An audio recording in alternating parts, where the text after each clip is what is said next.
butter a carb? Yes. Nope, butter is not a carb. Butter is a dairy product made from lipids and proteins.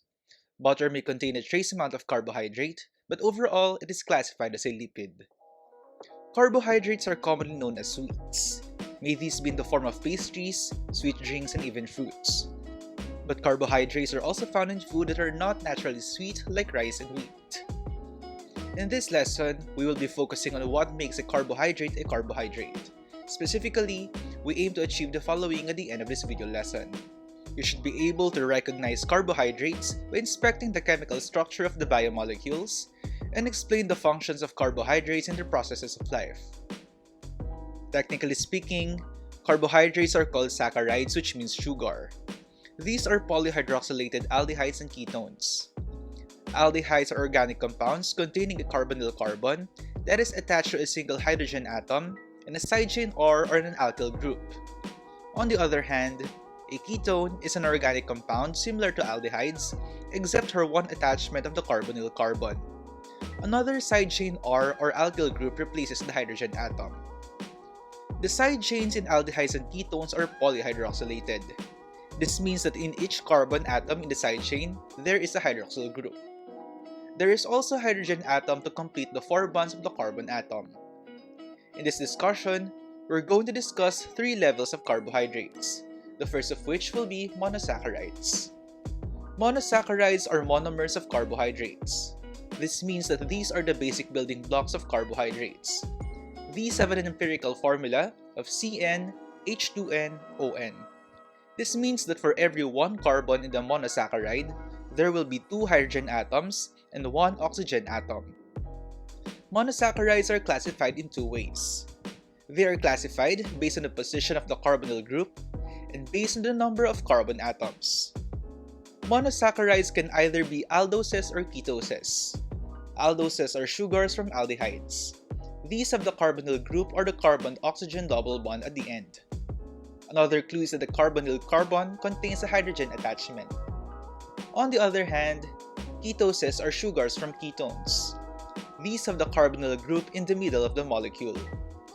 A clue to determine ketoses is that the carbonyl carbon is connected to the 2 carbon atoms on both sides. For the second classification, we're just going to count how many carbon atoms are there in the molecule, including the carbonyl carbon.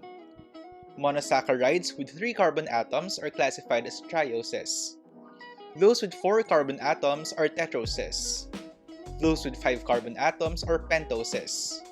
Those with 6 carbon atoms are hexoses, and those with 7 carbon atoms are heptoses. Let us practice classifying monosaccharides. Here we have ribose. This is an aldose because the carbonyl group is at the terminal part of the molecule. We can also see that the carbonyl carbon is connected to a hydrogen atom, making it an aldehyde. And counting the number of carbon atoms, this makes it a pentose.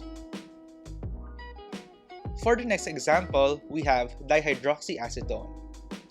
This is classified as a ketose because the carbonyl group is positioned in between 2 carbon atoms, making it a ketone. Counting the carbon atoms, the sugar is classified as a triose. Lastly, ribulose is considered a ketose because the carbonyl group has 2 carbon connections. And counting the carbon atoms, this is classified as a pentose. In this lesson, we're going to focus on the major dietary monosaccharides. These are the hexoses: fructose or the fruit sugar, glucose or blood sugar, and galactose or milk sugar. Of these 3 hexoses, only fructose is considered a ketose. Glucose and galactose are both aldoses. These 3 hexoses have 6 carbon atoms, 12 hydrogen atoms, and 6 oxygen atoms, giving them the chemical formula C6H12O6. We may know this chemical formula as glucose, but we should know that fructose and galactose also have this chemical formula. We call this isomers. To easily remember their structures, we will discuss the summary of the comparison among these 3 hexoses. The 3 hexoses are different at the position of their carbonyl group and where the hydroxyl group is positioned at the left of the carbon atom. For fructose, the carbonyl group is found at carbon number 2. The hydroxyl group is at carbon number 3. For glucose, carbon number 1 contains the carbonyl group, and carbon number 3 contains the hydroxyl group at the left. Lastly, for galactose, carbon number 1 contains the carbonyl group, and carbon numbers 3 and 4 have hydroxyl groups at the left. The rest of the carbon atoms have hydroxyl groups at the right.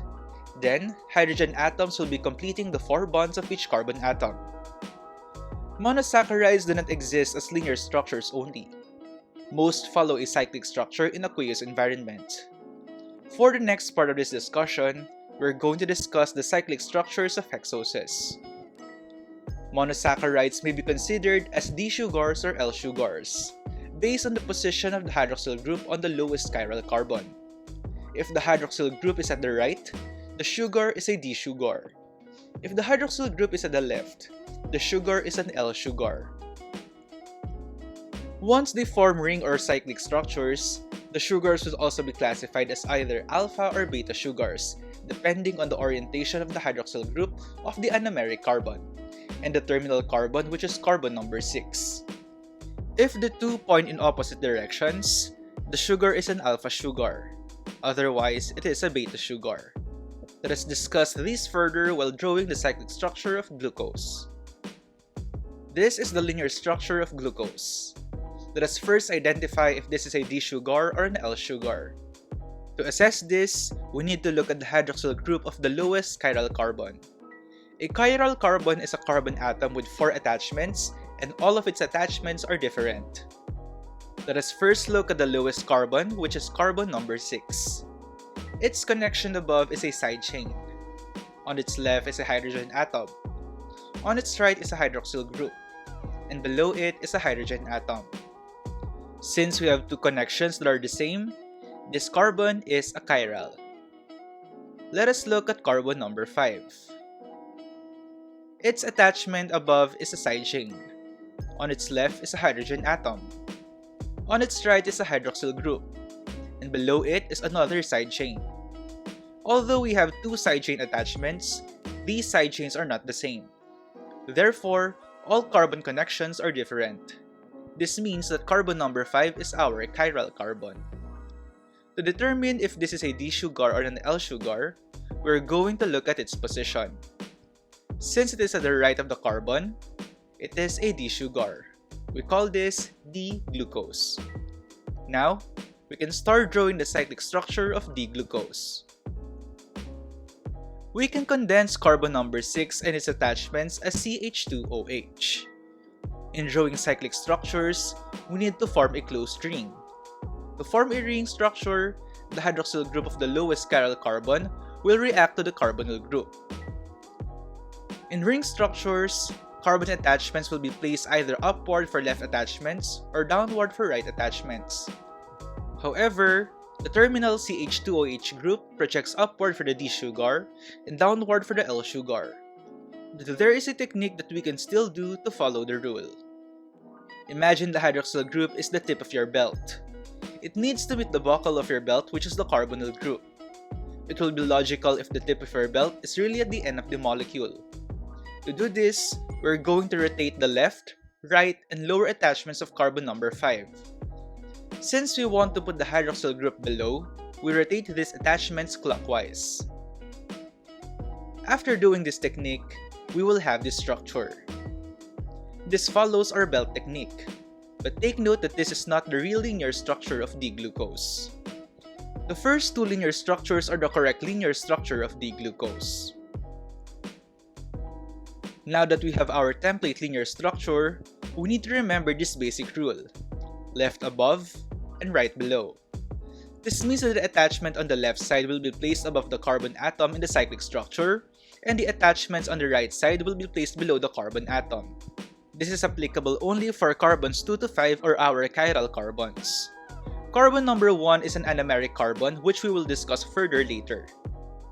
Another reason why we use the lowest chiral carbon to react with the anomeric carbon is that a cyclic monosaccharide will be more stable when it has 5 or 6 sides. Before having a closed ring, this will be the open ring structure of D-glucose. This is the numbering of the carbon atoms in the open ring structure. Here we have the attachments that are originally positioned at the left side of each carbon atom. We can see that with this structure, the hydroxyl group of carbon number 5 will have a nucleophilic attack on the carbonyl group. The electrons from the hydroxyl group will migrate to the aldehyde group.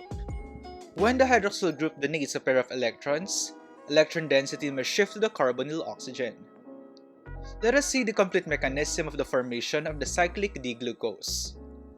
The nucleophilic attack of the hydroxyl group to the carbonyl group will allow the formation of the bond because of the migration of the electrons. The carbonyl carbon then has 5 bonds, which is not possible. The electron density will then be transferred to oxygen, changing the double bond to a single bond, and having a hydrogen atom attached to the oxygen atom of carbon number 1, forming a hydroxyl group. This is the ring or cyclic structure of D-glucose. As mentioned earlier, the rule left above, right below strictly applies to the carbon atoms 2 to 5. How about carbon number 1? Carbon number 1 is our anomeric carbon. This means that there can be a mutarotation of its connections. The hydroxyl group and the hydrogen atom of carbon number 1 can interchange, but the name of the cyclic monosaccharide will also change.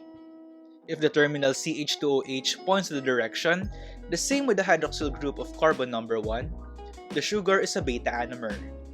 In this case, both attachments point upward. This makes its name beta D-glucose. On the other hand, if the terminal CH2OH points to the direction opposite the hydroxyl group of carbon number 1, the sugar is an alpha anomer. In this case, CH2OH is above carbon number 5, and the hydroxyl group is below carbon number 1. This makes its name alpha D-glucose. Let's look at another example. In this case, let's have galactose. This is D-galactose because the hydroxyl group of the lowest chiral carbon or C5 is at the right side. We will still use our technique for us to be guided. We rotate the attachments of C5 clockwise except for the side chain above.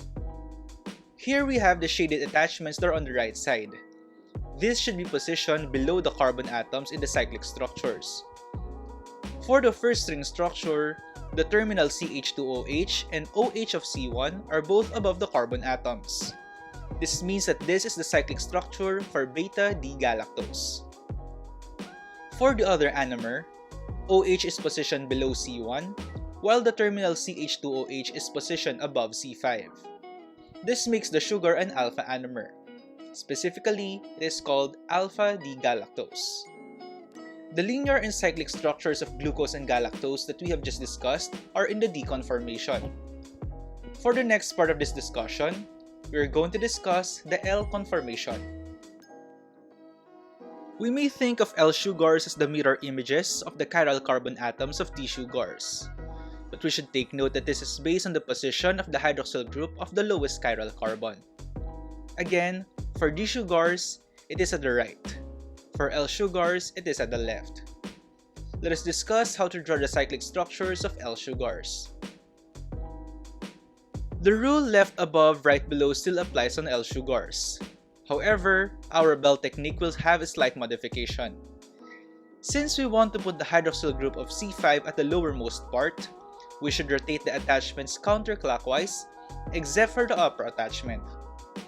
Since this is an aldohexose, it will still have the 6-sided ring structure.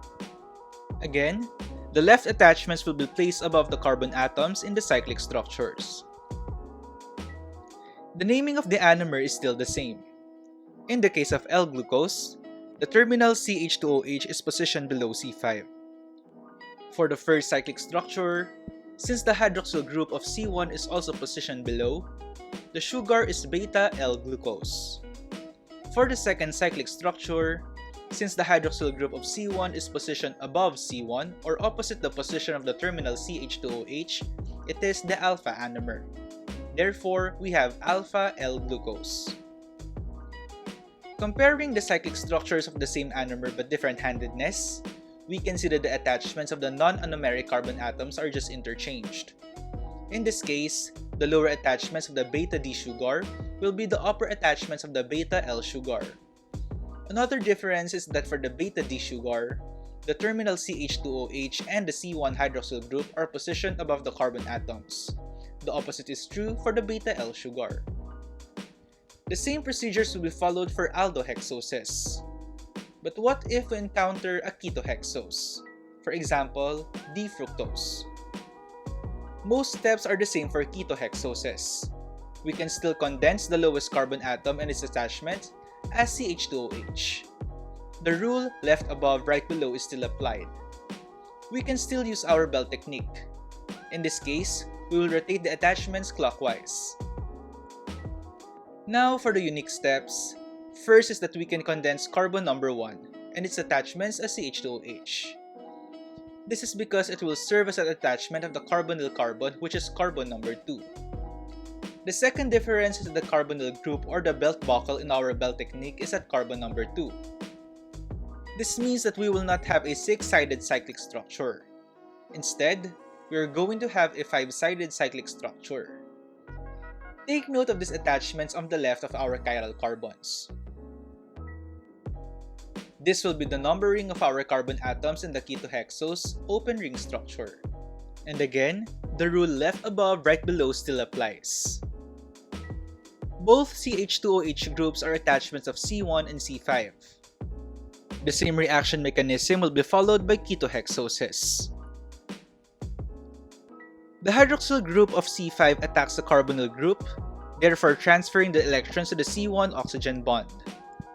The electron density of C1 will then be transferred to the oxygen atom, transferring the electrons from the double bond to the oxygen atom. The naming of alpha and beta anomers of ketohexoses is still the same. For the left ring structure, since both the terminal CH2OH and the hydroxyl group of C1 are above the carbonyl atoms, it is called beta-D-fructose. And for the right ring structure, since the hydroxyl group of C1 is below the carbon atom, it is called alpha-D-fructose. These common dietary monosaccharides that we have discussed form pairs of monosaccharides which we call disaccharides. Disaccharides are two monosaccharides joined by glycosidic linkage. We are going to discuss the common dietary disaccharides formed by the dehydration of the dietary monosaccharides. Suppose we have two molecules of alpha-D-glucose. To form a disaccharide, a dehydration reaction from the hydroxyl groups of C1 and C4 will form a water molecule, leaving an oxygen atom that will connect the two monosaccharides. The condensation of two glucose molecules leads to the formation of maltose. Maltose is found in starchy grains, vegetables, and fruits. Maltose, also known as malt sugar, is used in brewing beer. The glycosidic linkage is named after the configuration of the anomeric carbon atom and the carbon atoms connected by the linkage. Maltose has an alpha configuration in the anomeric carbon, since the terminal CH2OH of the first glucose molecule is above C5, and the dehydrated hydroxyl group is below C1. Next, the involved carbon atoms in the glycosidic linkage are carbons 1 and 4. Thus, the bond is called alpha-1,4 glycosidic linkage. Next, we have a molecule of galactose and a molecule of glucose. This will also undergo a condensation reaction to remove a water molecule. This forms lactose, a sugar found in dairy products like milk, cheese, and ice cream. Undigested lactose in the large intestine causes watery and loose stools. Lactose intolerance is due to the absence of the enzyme lactase, which breaks down lactose. The bond formed in lactose involves a beta anomer, since both the terminal CH2OH and the condensed hydroxyl group of the anomeric carbon are both above the carbon atoms. The involved carbon atoms are carbon atoms 1 and 4 of galactose and glucose respectively. Thus, the bond is named as beta-1,4 glycosidic linkage. The same name for the bond will be used if the glucose molecule contains the anomeric carbon. Lastly, let us look at the disaccharide formation of glucose and fructose. The condensation of the two monosaccharides forms sucrose. As we can see, the linkage was formed between two anomeric carbon atoms, forming a vertical structure. However, it is mostly represented horizontally. D-fructose is rotated 180 degrees and the position of all the hydroxyl groups are inverted. The binding representation is still between C1 of glucose and C2 of fructose. Since the two anomeric carbon atoms are used, the linkage will be named based on the two anomers. The glucose molecule has an alpha anomer which is on carbon number 1, while fructose has a beta anomer on carbon number 2. Thus, the linkage is alpha 1 beta 2 glycosidic linkage. Sucrose is formed by plants but not by animals. It is a major intermediate product of photosynthesis. In many plants, it is the principal form in which sugar is transported from the leaves to other parts of the plant body. Maltose, lactose, and sucrose are the common dietary disaccharides. But carbohydrates, especially in food, usually exist as polysaccharides. Polysaccharides are the polymers of monosaccharides. They may be composed of one, two, or several different monosaccharides, in straight or branched chains of varying length. We are going to discuss the three common dietary polysaccharides. These are cellulose, starch, and glycogen. We are going to compare and contrast the three based on their monomeric units, linkages, sources, and uses. The three polysaccharides have glucose as their monomeric unit. These glucose molecules are connected to each other just like how they are connected in disaccharides. Specifically, cellulose has beta 1,4 glycosidic linkages, while starch and glycogen both have alpha 1,4 glycosidic linkage. Cellulose and starch are both found in plants. Cellulose is abundant in the cell walls of plants, particularly in stalks, stems, trunks, and all the woody portions of the plant body. Most plant cells can produce starch, which are mostly stored in underground stems or tubers, like potatoes, and in seeds. On the other hand, glycogen is produced by animals. Glycogen is abundant in liver and skeletal muscles. Cellulose, being abundant in the cell walls of plants, has structural purposes. In fact, a major component of hardwood is cellulose. Starch and glycogen are fuel sources. Cellulose cannot be digested by most vertebrates because of the lack of enzyme that can break the beta 1,4 linkages. Termites and ruminants such as cattle, sheep, and goats have this enzyme. There are also other polysaccharides in nature such as dextrans, chitin, and peptidoglycan. We learned from this discussion that carbohydrates are not only referred to as the unhealthy sweets. Carbohydrates are essential biomolecules because their functions range from energy sources, energy storage, structure, and even industrial purposes. To summarize this lesson, let us review the following key points. Carbohydrates are polyhydroxylated aldehydes and ketones that mostly function as energy sources of organisms. Monosaccharides are the monomers of carbohydrates. These exist in linear and ring structures. The common dietary monosaccharides are glucose, galactose, and fructose. Disaccharides are formed by the condensation of two monosaccharides. The common dietary disaccharides are maltose from glucose plus glucose, lactose from glucose plus galactose, and sucrose from glucose plus fructose. Polysaccharides are the polymers of carbohydrates. And lastly, the common dietary polysaccharides are cellulose, starch, and glycogen. And this ends our discussion on carbohydrates.